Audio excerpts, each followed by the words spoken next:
Welcome to the Synergetic Culture Podcast. I'm your host, Adam Bieber, and our mission is simple: to help young professionals maximize their influence and impact. Let's jump into today's episode. Welcome to Synergetic Culture. I'm your host, Adam Bieber, and I'm so excited that you're joining us as we launch the next phase of the Synergetic Culture Podcast. We're recording right now in the studio with the O Agency in their incredible space. And I'm honored to have the first guest of the year. The CEO and founder of Highland Tech, Don Morron, is sitting here with me. Don, welcome to Synergetic Culture, man. Thank you so much, Adam. I'm super pumped to be here. Yeah. Glad to join on this milestone season, and the production quality is absolutely amazing. Yeah, So dude, thank this you is so such a much. cool space. I'm It really is. glad you were able to make it. And Yeah. you and I have actually been having a lot of awesome, fun conversations that we thought would just be fun to record and, allow people the opportunity to be a fly on the wall as we talk about just where you're from, talk about sales, talk about leadership, and then talk about where you're at today as the founder and CEO of Highland Tech. So Awesome. as we get started, I always love starting with someone's story because I truly believe fundamentally who you are, it drives what you do, and who you are is more important than what you do. And so I would love to give us just a little opportunity, and even for me personally, just to get to know you better. So if you wouldn't mind just sharing a little bit about your background, like let's start with where you grew up, where you're from, kind of what life was like as a young kid. Yes. So I'm originally born and raised in North Carolina in a city called Statesville, which is right in the middle of the state. You usually see it when you watch the Weather Channel or when you drive past to get coffee Sure. or gas. Yeah. If you're familiar with North Carolina, it's about 45 minutes north of Charlotte. I went to school. I moved to Charlotte after I was in college. I went to college in Charlotte and then lived there for 8 years and worked there. It's actually where I started my sales career. Nice. And I'm sure we'll get into that topic of Yeah. how we fell into sales. Right? Yeah. I don't know that any kid goes to high school thinking that's what they're going to do the rest of their life. Sure. But then, after that, I had moved to New York for a period of time. I had moved to South Florida and then found my way to the Atlanta area. Nice. And been here now for the last 5 years. So, Amazing. I've got a wife of 5 years, Natalie. And I've got a loving family, my mother and my brother, and great extended family. Yeah. My dad's from Colombia, Okay. so I'm part Latino. But definitely, I think I picked up my mom's side, that the Scottish half. Sure. Beard's not Sure. obvious. Yeah. A little bit more. Man, that's a little bit about my background. Dude, that's awesome. So, growing up, what was life like? Were you involved in sports? Did you do theater? What was young Don up to? I wasn't dancing, that's for Okay. sure. Okay. Maybe some bachata, merengue, right? Okay. But that's about it. Nice. So I played soccer growing up. Cool. Played forward and played, from the time I was 5 up until high school. Played some intramural in college, but not much. Sure. I was involved in a lot of interesting things within high school, like random, groups, whether it's like the chess club or even Dude. Business Leaders of America. Wow. And okay. ironically, in the future, I guess I sort of became one of those. Yeah. Yeah. Which was Little foretelling there. yeah. I thought I was going to be an attorney, and then I realized I really didn't like to argue. Yeah. And kind of fell into sales, which I had a lot more fun and bringing people joy and helping people. Of course. Yeah. What would you say from your childhood or maybe those pivotal high school years, maybe even Business Leaders of America? What were some of the early influences in leadership and then maybe even sales? Yeah. I mean, certainly my dad was a part of that. Cool. He's no longer with us now, but he was a great community guy. Even at his funeral, not to be too dark, but even at his funeral, he had like 300 people there. Wow. And he was a great community guy. Everyone knew him. Yeah. And I think that was, even until today, some of my influence and wanted to join the chamber. Yeah. And Yeah. being a community guy myself, and I spent the last decade building a network that was national and even in some cases global. But I said, that is something to just to strive for. And even when he worked and he built his community and how he built his network and his relationships was something that I always thought was really cool. And so certainly had a big influence on that. My mom has always been a hard worker. I mean, she would work 12 hours a day. And certainly I got that bug, which isn't the best bug, but you can definitely get some things done when you're willing to put in that amount of work. There's a right? time and season for it. 100%. Yeah. So I think between my mom and my dad, they certainly helped me. But it is just too many people to think about. I mean, certainly There's been friends that I've picked up on that have had really good habits. I've tried to stick with the good ones and remove any of the bad things Sure. that I've acquired Sure. through my life. And just recognizing those have been helpful for personal growth. Man, that's awesome. It's really cool when someone has a story where the legacy and impact of their parents plays such an influential piece to who they become. I mean, that is honestly the story for a lot of people. And sometimes it's such a positive impact from a parental figure Right. that helps you become who you are. And then sometimes it's, unfortunately, in some cases, a negative impact that helps push you to become the opposite. In both cases, there's growth that happens, and there's a legacy that Absolutely. gets created. And I think it's awesome just to hear about your dad. I'm so sorry he's not with us, Thanks. but the fact that you're able to continue to live on his legacy by investing in the community, being a part of, I mean, the cool thing we didn't mention yet is we both go to church together. Yeah. We're both also in the same chamber of commerce together. We both run in a lot of the same circles. Yep. And to see you build that authentic community, much like your dad probably did, is really cool. Yeah, and he got me into church too. I Yeah. mean, we grew up Catholic, so I was going to church every Sunday, didn't miss a beat. Yeah. Sunday school, confirmation. Sure. Any Catholics out there. So really dedicated to the church and being Christians. And, I lost my way, over time, but I came back, Yeah. and it was awesome to meet you in the church. And, Yeah. it was no surprise how involved you are in the church and how involved you are in the chamber. And, what a great community man you are too. Right. Thank you. So I think that's something I think that a lot of people, if they can strive to be, that they'll be able to drive a good impact within the communities that they live and work. Dude, I totally agree. I mean, the reality is we were created for community. Yeah. We were created to be around other people. I've been pretty outspoken about my faith on this podcast. Right. But I mean, it is generational. It transcends different people groups and cultures. Like, community is such a big piece of developing who we are, and for you becoming who you've become. Let's shift a little bit. I want to talk about sales. So, like you said, no high school kid lays awake at night wondering what it's going to be like to hit quota at the end of the quarter. I mean, I know for me, like the scary parts of sales, I had no idea I'd encounter going into it. But even for myself, I never thought I would be a sales leader. I never thought I would carry a bag. I never thought that I would be a fractional sales coach. But something kind of introduces us into that space. And so what was it for you? Like, what were the turning points for you that went, okay, not only do I want to do this, I can do it, and I can do it really good? Yeah.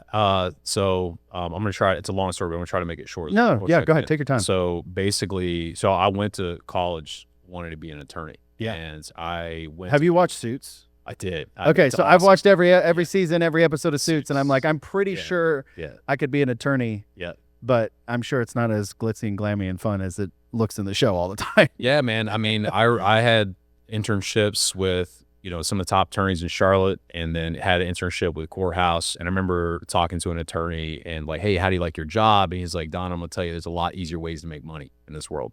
Wow. And so that's not what threw me off. I think what happened. No, but that's some real feedback. I mean, that's honest. Yeah. And so like, I think really, so honestly what happened was I was lifeguarding in college to make some money, right? Yeah. It was a summer job. I had some stuff during the year when it was not the summer.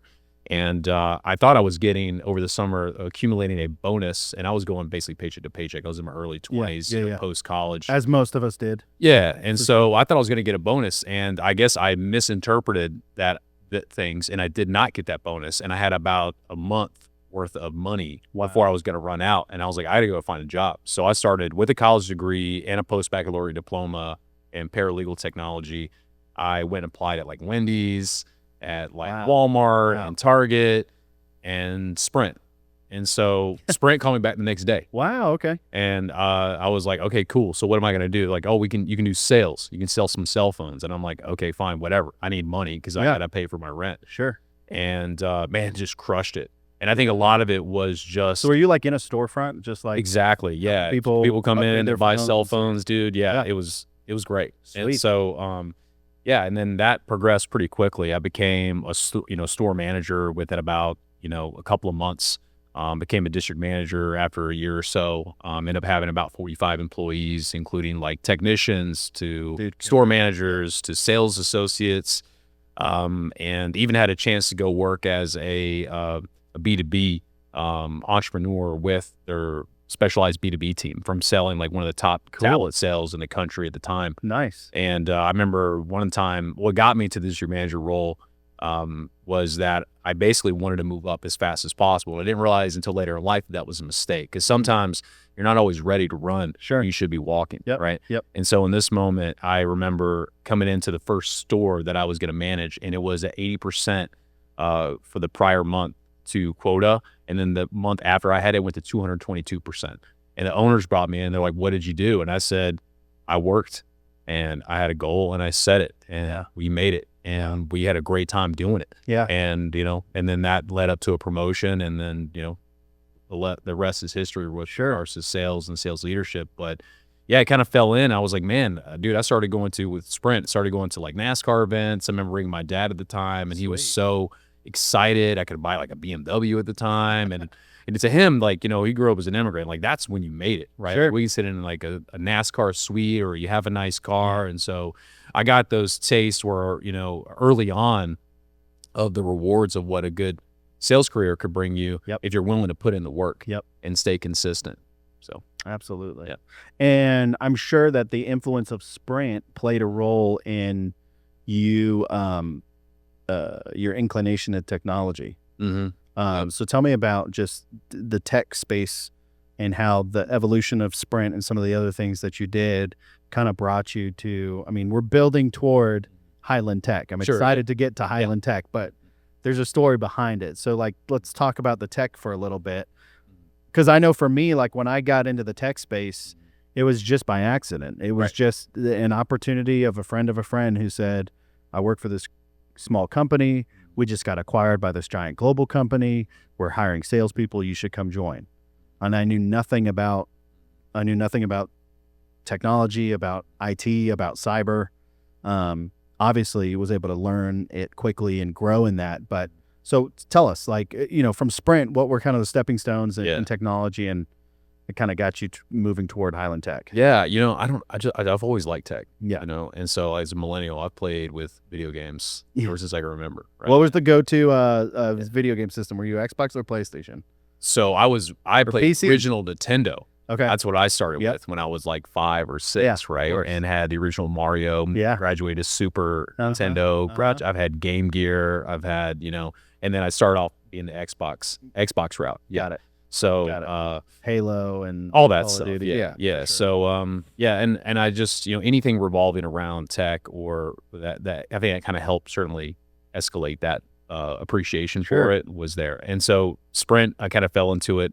After that, I took some other role within the security industry. It's how I jumped in, working for, it's kind of a mouthful, but basically they sold heavily armed officers to nuclear power plants and critical infrastructures. Wow. And so we got to see nuclear reactors being built out of ground, like multiple levels of security. And I was brought in to pitch their camera technology, which was like a new thing for me. I didn't even realize that was an industry. That's how I got into the industry that I'm coming off of prior to Highland Tech. Right? Sure. And so, I don't know. Like, I think maybe I always ended up being some tech guy. Someone's like, hey, even when I started off in that small business I was just describing, they needed help setting up their VoIP phones. They're like, "Hey, you look like you like tech. Maybe you can set up our VoIP phones, right?" Sure. So I don't know. Like, it could be an age thing. I just drifted towards technology. I have it in my house. My house is powered by tech all over the place, which is probably no surprise with the background. Yeah. But man, just something I like, and it's everywhere nowadays. Yeah, that's amazing. Now, you and I had a conversation off camera where we talked about, we were just kind of sharing what we do at the Synergetic Culture Company is fractional sales leadership. And you said to me as we were walking, like, dude, I was this close to starting a fractional sales leadership company. Because the need for small to medium businesses to scale their processes, to have a plan, a process, and a pipeline that helps them get to the execution of closing business. But then you decided to pivot because you saw a different gap in the industry. So let's talk about the gap that led to you starting Highland Tech. Yes. So I started looking at the technology trends right? That first and foremost. Yeah. So one is with AI, the proliferation of AI, people have seen it. You probably use ChatGPT. Oh, yeah. That's been a huge Oh, thing, yeah. right? From a consumer standpoint, we Sure. probably all get it. 8 out of 10 people use it today. Yeah. And so that was cool. But there needed to be something else, right, to make this a huge impact. And when it first came out, I'm like, this is nice. But instead of being a spectator, I want to be a player in the game. Sure. Right. Sure. And so I thought to myself, there's got to be some way to make money with this. And I knew about the thing I'm doing now a year ago that it was coming out, something called AI agents, which is basically AI that just goes and does stuff for you. Yeah. And so when I started off thinking about doing fractional sales, I was like, okay, that's good. But with this AI stuff, there's got to be some way to grow a business here.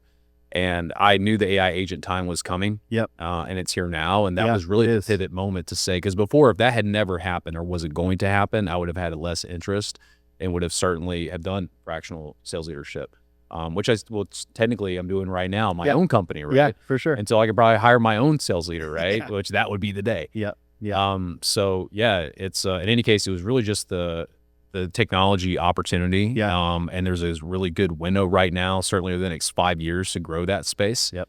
But it's so dynamic. It's like the reality TV show that never ends. Yeah. Every really day. is, yeah. I had to watch content on the way here just to make sure that I'm completely up to date for this podcast. That's amazing. You know what I mean? Wow. Wow.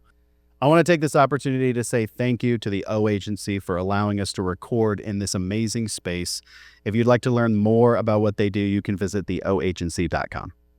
So a couple of thoughts. An observation first. I was having another conversation recently where we were talking about the fact that for the longest time, we were developing technology to help us automate, get faster, get better.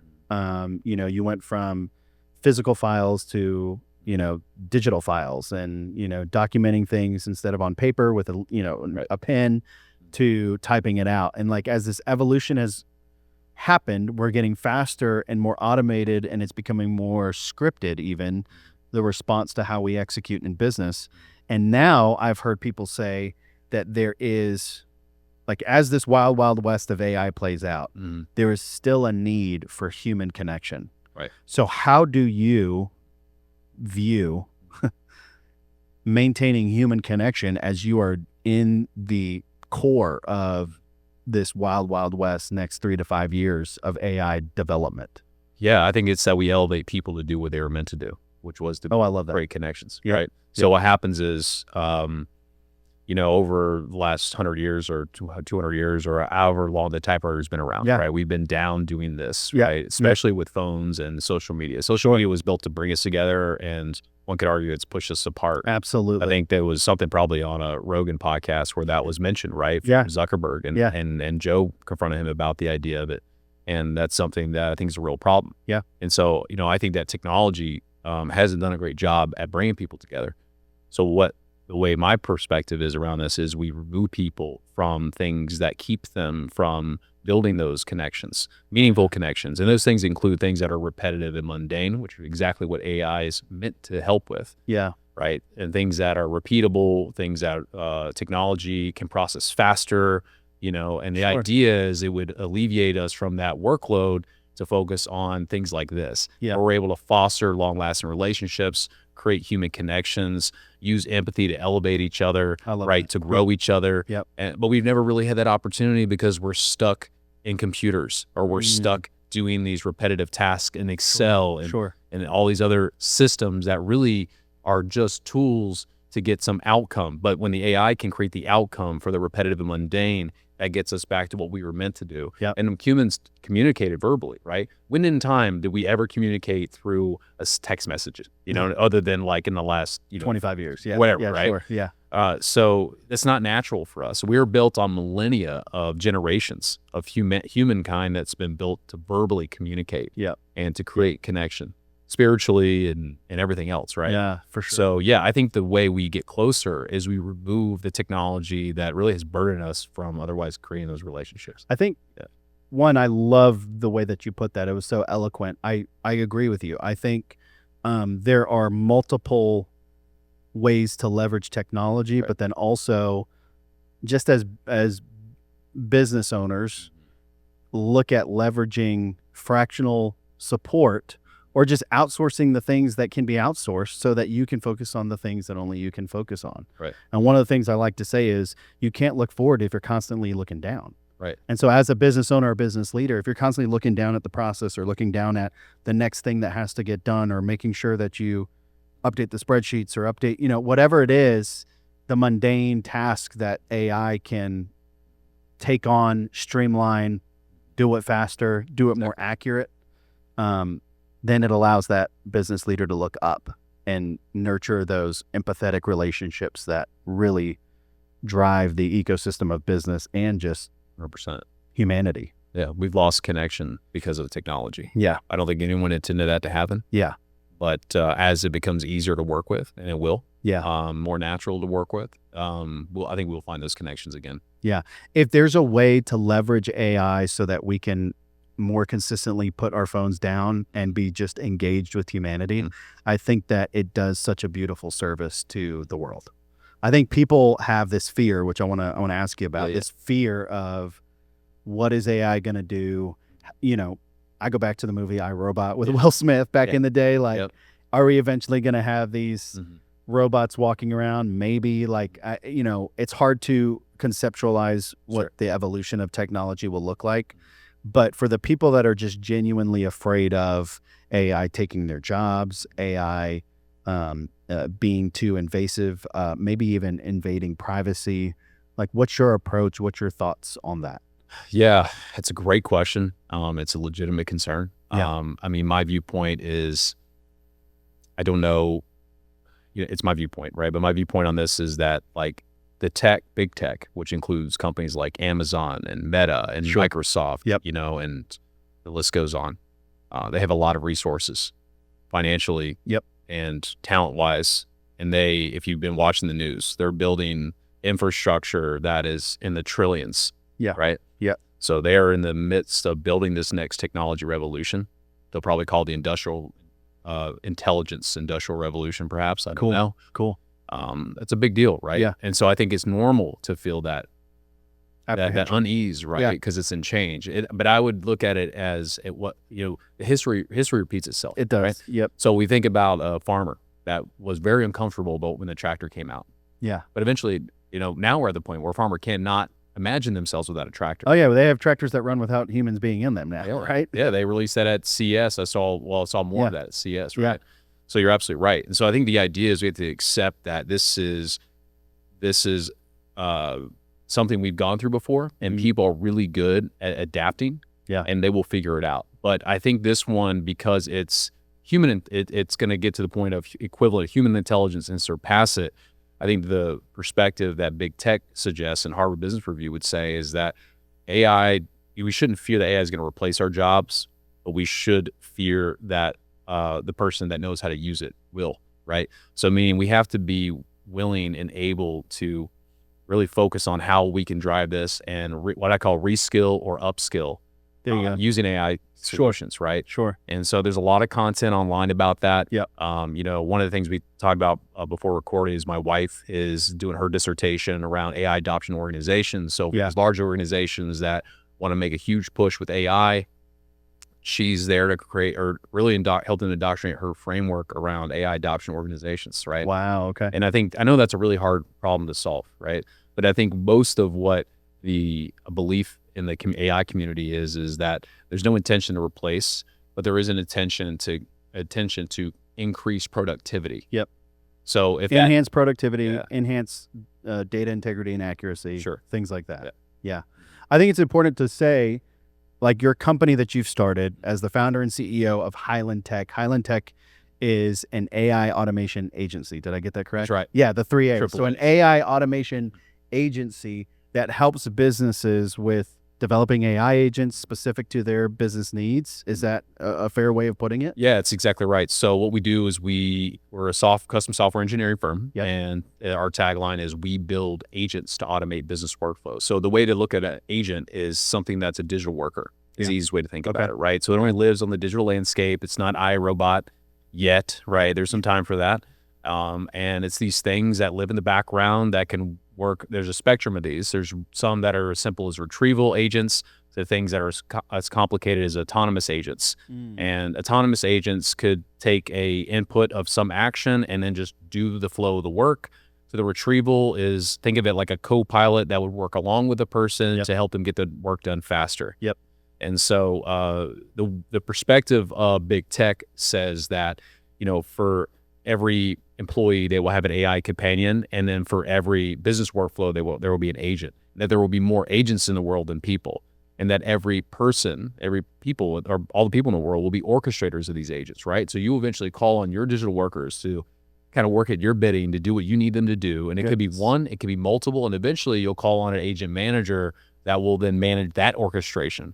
But if there's more of these than people in the world, then easily Adam could have 40 agents working for him to do his thing, right? But the issue, though, is we're in this build phase where we have to build the digital workforce.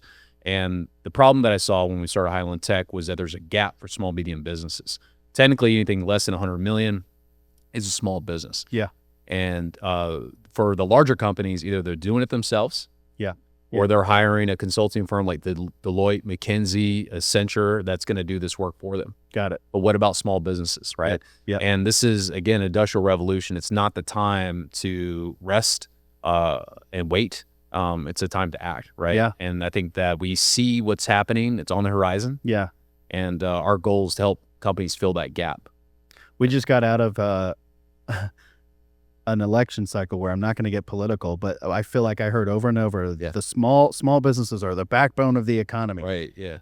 And it's true. Like there are more small businesses than there are big tech businesses. And if you can solve the problems that small businesses are experiencing, one, there's a large total addressable market. So you have a large TAM to work within, but then you also just have this incredible opportunity to blaze a trail that really is not being, we're still in a phase where I feel like there's no rules. Like there are, but there really aren't. Like, I hear of businesses trying to figure out what is our AI.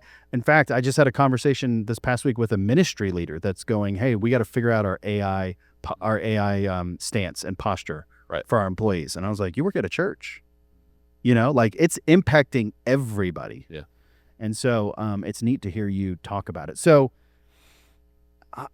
Highland Tech, an AI automation agency, what all are you touching? Like, tell me about let's get specific. What are some of the business operational things that you have developed agents to solve? Yeah. I mean, they hit every department, right? What it's hitting first is sales, customer service, HR, and development operations. So if you have a software coding team, that's what development operations basically is, right?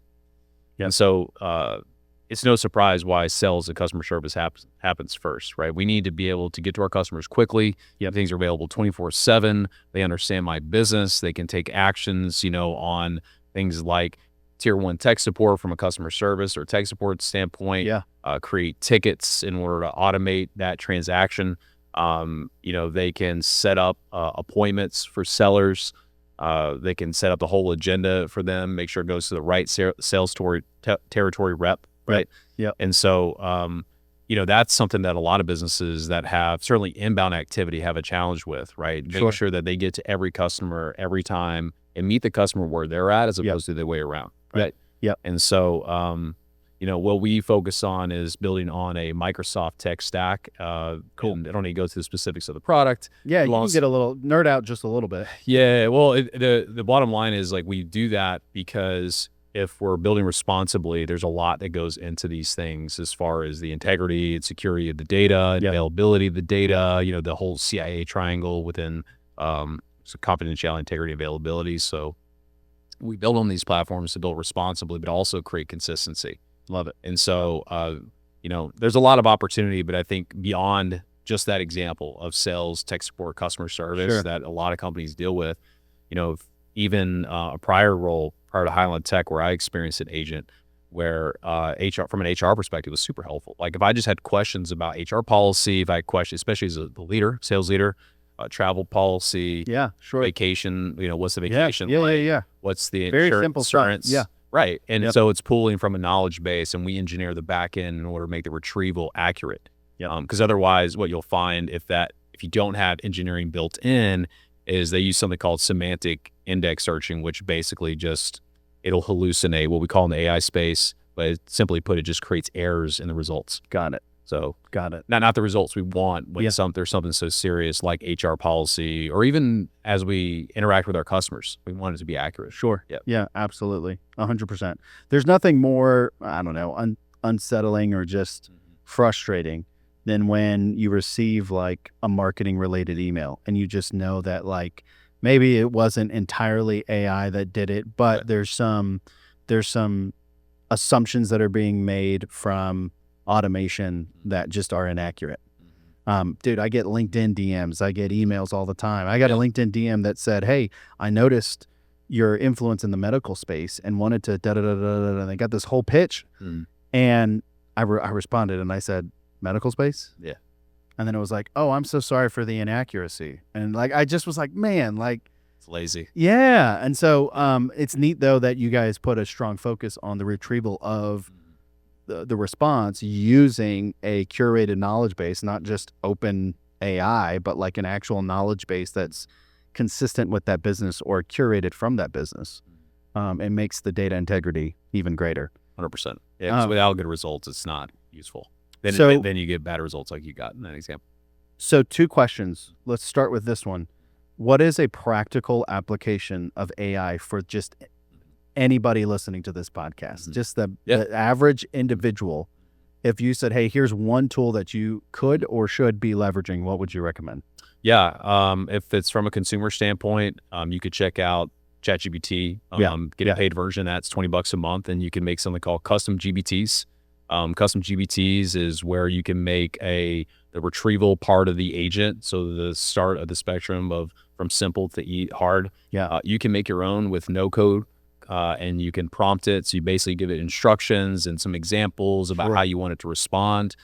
You can give it a knowledge base where it'll use semantic index, but still does some good retrieval. You can even have it take actions. And these are what I just gave you was 3 attributes of an agent, which is memory, short-term, long-term memory, reasoning capabilities, so it has the ability to think, and then the last one is to take actions. So you can make, for $20 a month, you can make any number of these agents for you yourself as you want, right?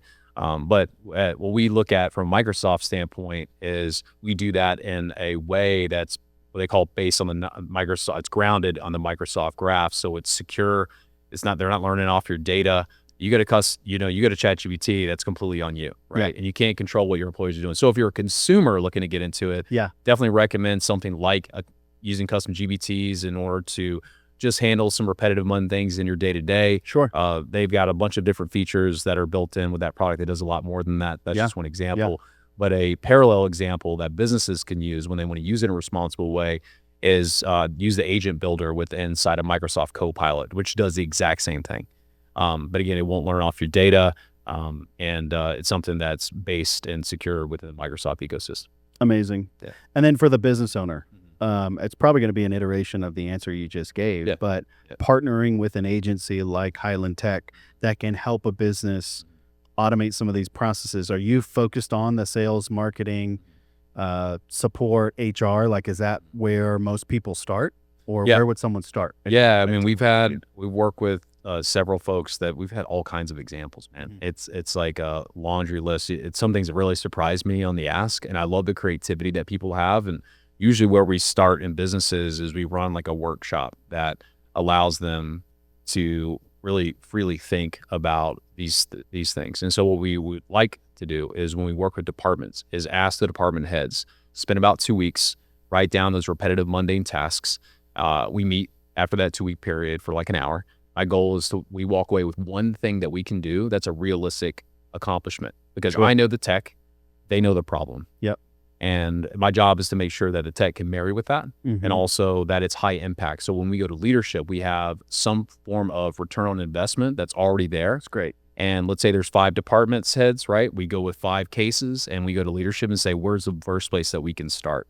Because there's so many examples that could happen, but a lot of it is dependent on the industry. Like there was one where one in the chamber, I'll give you an example where it was a sign company, and they had to the part of their job is to know the commercial sign ordinance in order to give customers the right path about how to get their signs up. And Oh, okay. Like city ordinance. Yeah. Like what are the laws for exactly.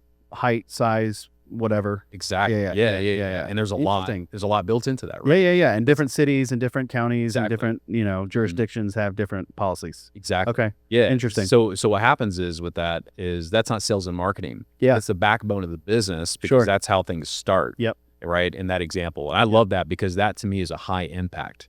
Not that sales or marketing wouldn't be in some sort of agent, because there's definitely a lot of opportunity for that. Yeah. But what we start with is to say, where can we get these fast wins, these things that you can recognize very quick Yep.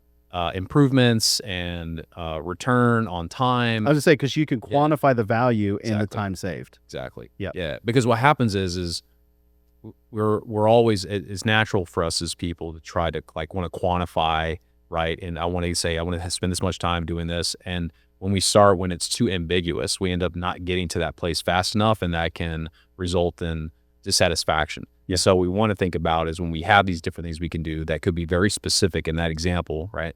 For that particular business to be successful, is that we want to start with those areas where they can recognize, immediate value, right? And we start there because it's a crawl, walk, run. Right? Yeah, for sure. Not For sure. let's start running and build like 10 agents. And Yeah. although we would love that, that's not what we're trying to do. Yeah. It's more just what's the right thing to do for them, and make sure they're on the right path to be successful. Man, I love it. I love it. So, your website is highlandtech.ai. And if somebody wants to get in contact with you directly, what's the best way for them to do that? Yeah, they can go to the website, fill out a contact us form. Yeah. You can also email us at info@highlandtech.ai. And they can also give us a call. So they call 1-866 Highland AI. That's HILND-AI. Sweet. Awesome.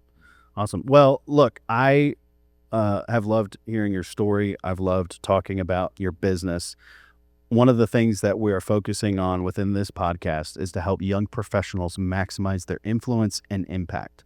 So I want to ask you, if you could give young Don some advice, what would you go back and tell yourself to help you maximize your influence and impact as you have grown? Yeah, so I think as I was growing up, I had a really hard time with letting people's opinions get to me a lot, right? I think I was trying to be perfect in what I was saying and how I was saying it, and how I was presenting myself. And obviously you present yourself as professional and you want to speak well and all that. But I think there comes a certain point where that can flood your ability to grow beyond that, right? And I think once I realized, hey, wait a minute, we're all flawed. We all have things we need to work on. And I just need to focus on whatever it is that I'm doing and serving our customers the best that we can, which is knowing our trade the best we can, is a great place to start. Yeah. And I remember there was one entrepreneur that gave me some good advice a long time ago. She was excellent at public speaking. And I was like, how are you so good? She's like, Don, I only speak on what I know.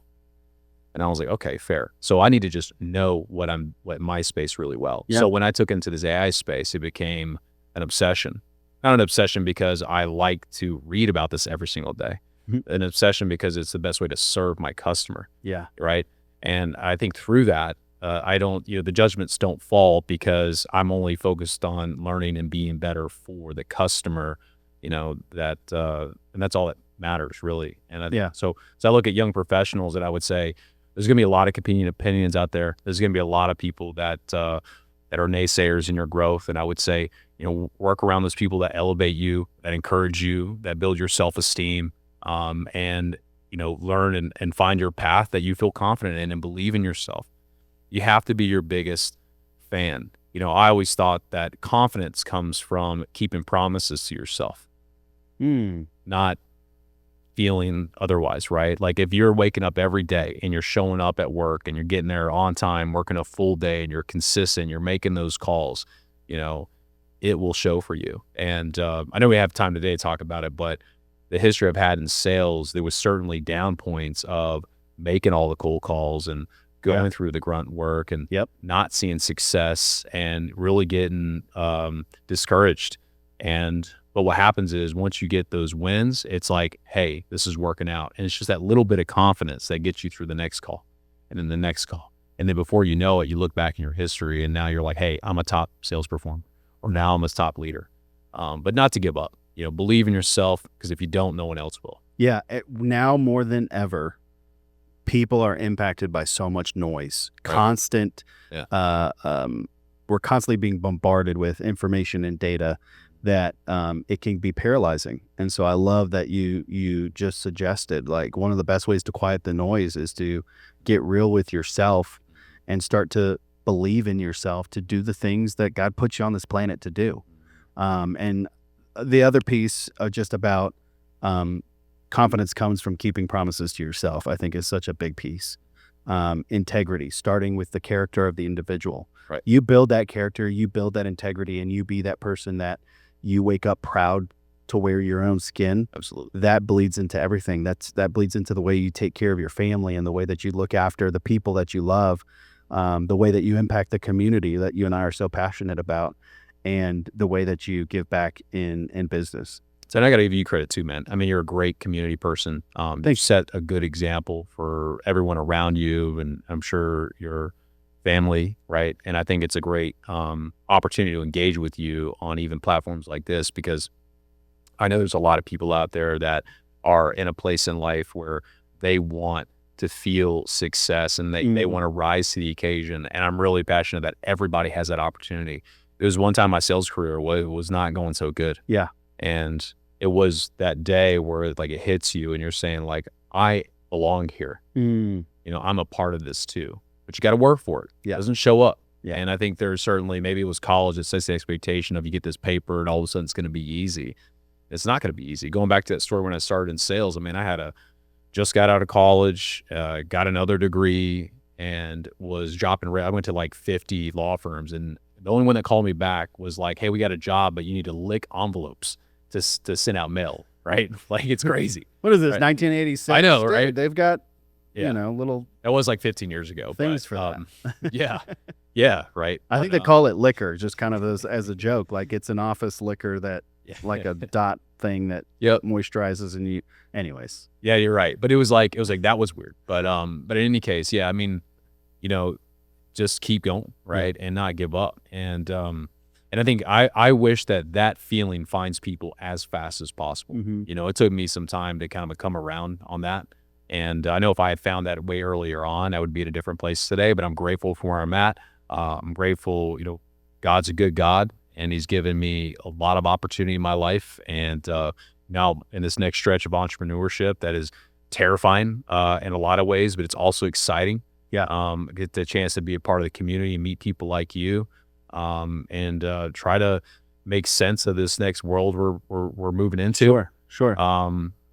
Any way that can help with that. But yeah, I think that the younger crowd, I would just say, believe in yourself. No one else will. Keep promises to yourself. Yep. That's how you build your self-motivation. And I'll say this last thing, a lot of people, they believe they need motivation. I think actually what they need is discipline or anything else. You know that, being in the military too, right? Yeah, They got to have that sense of rigidness in your life, and it's not easy. Yeah. Shouldn't be easy. Yeah. Yeah, people are chasing that, like, inspirational moment or the Right. motivation, but when all that fades, discipline is what's left. Yeah. And that's what you fall on. Chris Voss put in his book, you don't rise to the occasion, you fall to the highest level of preparation. So if you're not disciplined in preparation and preparing for just the regular day-to-day, but then also your work day and what that looks like, then when the pressure hits, you're not just going to magically, knock it out of the park every time. You might get lucky a few times. You probably got some raw talent that'll pull you.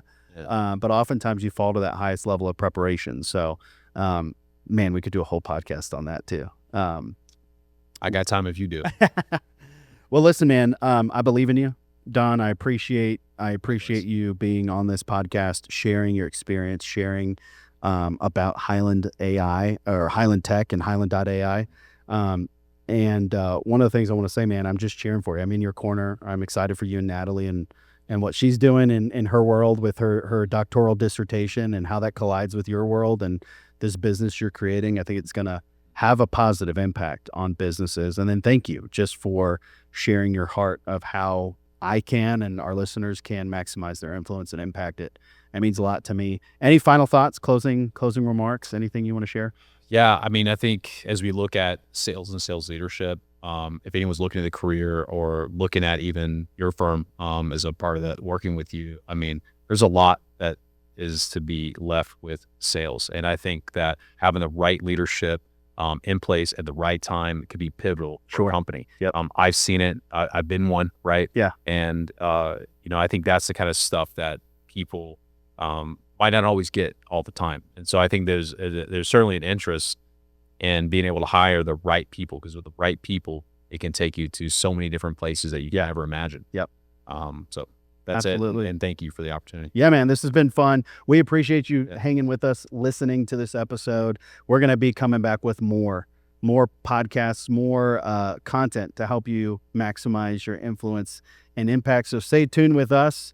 If you'd like more information, you can go to synergeticculture.com to listen to any of the episodes from before, or to engage with me and our team on what fractional sales leadership could look like for you. Don't forget to email info@highlandtech.ai or go to the website highlandtech.ai to learn more about Don and his business. This has been a lot of fun, Don. I appreciate you.